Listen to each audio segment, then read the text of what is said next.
Welcome to the Press Preps Roundtable. I am Tony Meale, joined by Scott Springer. Our colleague Nick Dudukovic is out today, so Scott and I are holding down the fort. And today we're discussing more of the baseball and softball playoffs. Locally, a lot of teams were ousted last week, but Scott, who are some of the teams that, even though they lost, you were impressed with the seasons they had? Well, Sycamore had a good run. It's a tough league, the GMC, and they made a nice run in the tournament.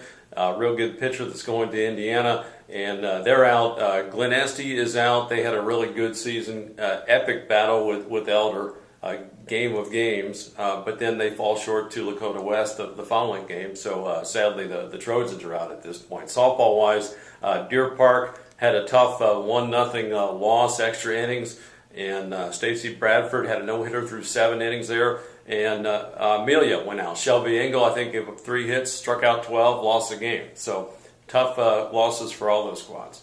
Yeah, softball-wise, I was really impressed with Finneytown and Loveland. Loveland finished the year 14-12, but they advanced to districts for the first time since 2005. As for Finneytown, though, in the last 2 years, Finneytown went 5-38 and didn't win a single game in the CHL. This year they went worst to first. They went 11-3 in the league and advanced to districts for the first time in school history. So Finneytown had a very nice season. I know Dave Wolfers is a first-year AD and softball coach there, so I'm curious to see how he's going to do next year because he was just phenomenal with a lot of the same talent that Finneytown had the 2 years prior. Another team that went worst to first, was St. X in baseball. They finished last in the GCL South last year. This year they finished tied with Moeller for first. They had they were ranked third in the state in the final state poll. They ended up losing this last weekend. But looking at St. X, they lose a lot of offensive talent, but it looks like they're going to have a lot of top pitchers back next year, so they should be pretty solid in 2012. But Scott, who are some of the teams you still have alive that you've been impressed with? A lot of guys still around. Muller's still around. The D1, they play Thursday at UC against Vandalia Butler. Muller's just packed. I mean, their second 9 could win a title somewhere else.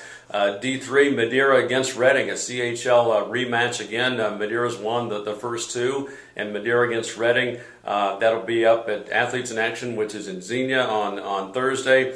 Those guys are looking good. Softball, Glen Estee has a chance to get back for the baseball team. Baseball lost to Lakota West. Glen Estee plays Lakota West in softball on Wednesday, so maybe some pride involved there. And Felicity Franklin beat Cedarville, beat Newton. They've got Bluffton and Tip City. I don't know where Tip City is, but if you like softball, you might want to get there and watch Montana Ware. She's very, very good. Yes, very solid. Most of my teams are actually gone. My only team left is Mercy. Obviously, Erica Leonard is very solid. I still think Anna Eggleston, Amy Phi, that's probably the top 1-2 punch in the city. Both are juniors. Mercy hasn't allowed a single run the entire postseason, so they're a pretty solid team. And looking at Nick's teams, I know CNE softball was still in it.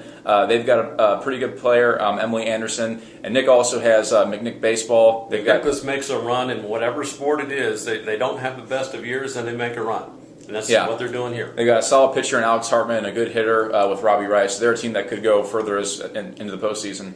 But that's all we had today. Be sure to go on Cincinnati.com and vote for Sportsman of the Year. That's why Nick's not here. He's out canvassing ballots door to door. If Nick Dudukovic comes to your door, get your ballot in. Get online and get it in. Get it away. Nick's at home just voting over and over again, he told me. But thanks for watching. We'll try to do better next time.